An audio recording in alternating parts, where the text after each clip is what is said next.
Welcome back again. Fred here.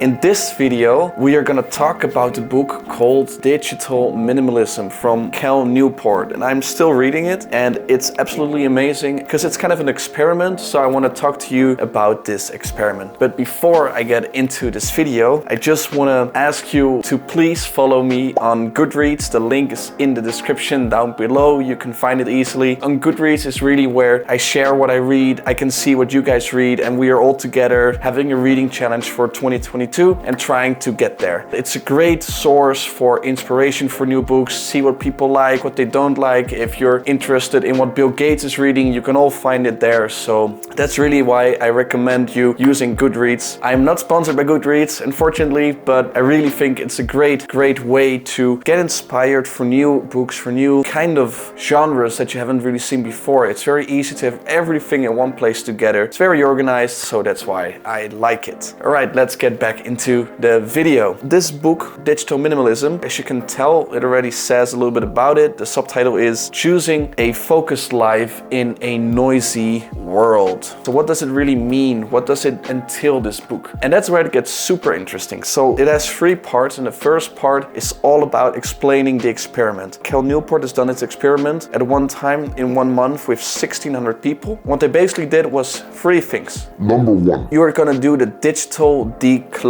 What this is you're gonna make a list of all optional technologies in your life. So what is an optional technology? It's a technology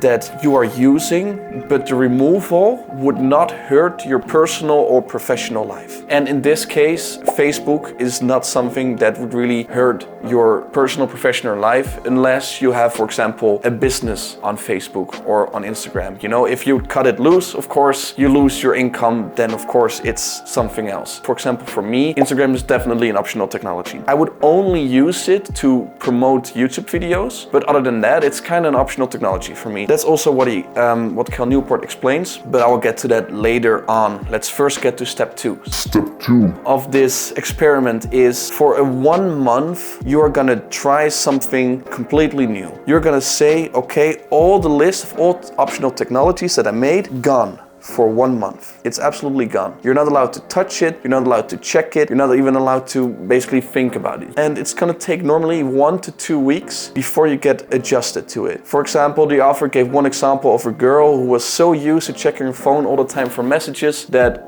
the moment that she deleted all these apps from her phones, she told Cal Newport that she opened the weather app 80 times a day, and she was like, I now know the weather in every country, in every city. I know it all for the coming week, because it was so in her head to always check her phone for everything. But the apps were gone, so she checked new apps that she didn't try before, like the weather app. So this is gonna be very hard these 30 days, because you're also gonna get rid of some things that you might want to use later on. But the whole idea about it is put them away for now, accept that it is gone, and try to use this extra time for something else. For example, my screen time is sometimes 3 to 4 hours a day, of which 1 is YouTube. I love watching YouTube videos, mostly about things that I want to learn, but I also just use it, you know, to distract myself, just to watch videos just as if it's TV, for example. That's of course a lot of time that I'm putting into it. 3 to 4 hours is a lot of time. And what Cal Newport wants you to do is, in these 30 days, try to do something new. Don't just sit at home and just stare, you know, at the ceiling as if nothing is going on in your life anymore. That's not the idea. It's also not the idea to just do a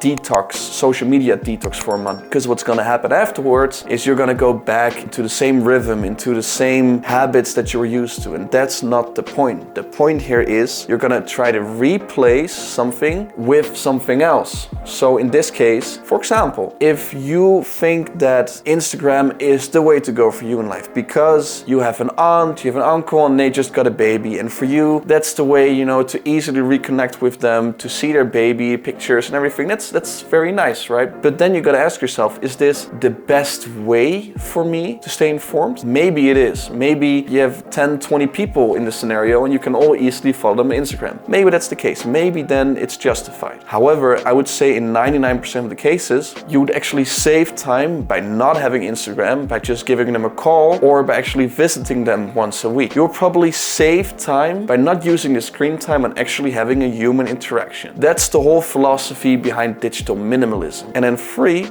try to reintroduce some of the optional technologies in your life. First, before you might reintroduce them, you have to really get rid of them, to get rid of the bias, to get rid of this idea that you do need these technologies. First, you have to go for a month without it to really be objective and see, hey, I've done a month without it. Do I really need it, or did I already replace it with something else? Then keep it like that. And there are 3 ways to determine after this 1 month to see if it's worth keeping. And I wrote them down, so I'll just read it to make sure that I don't miss anything important. So, introduce technology back into your life when it passes 3 tests. Question number 1, or test number 1. This technology serves something you deeply value. This is more than just convenience. This is something that, you know, it's really emotionally important for you to have this one thing. Number 2, it needs to be the best way to use the technology to serve this value. So that means there might be another app, there might be another piece of technology that could give you the same value but with less distractions. Then you should not use this specific app. It might be more worthwhile to actually visit family rather than follow them on Instagram. And then 3, it needs to have a role in your life that is constrained with a standard operating procedure. What that would, for example, mean is standard operating procedure. If I decide after these 30 days, which I still need to do, I'm gonna start on Friday. If I decide, okay, this Instagram, I actually don't miss it at all. Imagine that's the case, and I'm like, well, you know what? Could keep up with all these friends and everything, blah, blah, blah, blah. It was all amazing, and now I have friends all over the world. I can easily stay in touch. If that's the case, then I'll need to figure out, is this the best way to do it? And if so, then I need to make a plan on how to use Instagram. That would mean that I don't keep Instagram on my phone and I just mindlessly check it 100 times a day, because that's what I do. I literally open an app 100 times a day. When I'm bored for a single second, I grab my phone and I'm looking on Instagram just mindlessly. You can imagine that that's not a very good standard operating procedure. So what would be one, for example, is get rid of this instant opening of the app. So what you could do is get rid of it on your phone, just have the app